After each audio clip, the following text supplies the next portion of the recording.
Every system you build will show you both where it holds and where it strains. Friction is part of this process. It's a sign that the system is learning you, speaking to you, reflecting you. The work here is simple. Notice it, map it, watch where and how it starts to take shape. Look back at one of your recent microsystem tests. Write down what came up.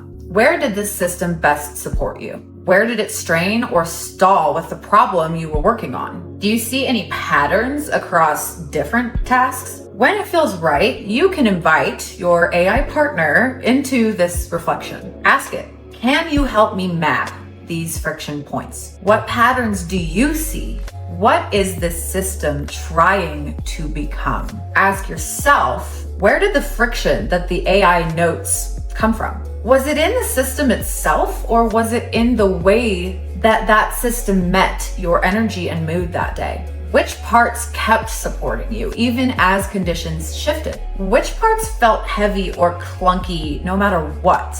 These questions can help reveal the shape of what's beneath the surface. When you're done, write down the friction that stood out most, one part of the flow that stayed steady, and one small curiosity. What might change if you shifted something next time? These are your clues for what wants to evolve. Mapping friction this way helps you sense where your system wants to grow for you. This is where even deeper support starts to surface. Not through force, but through staying present, through noticing. Next, we'll gather these clues and move towards the threshold, that moment where the surface begins to crack and what's beneath starts to emerge.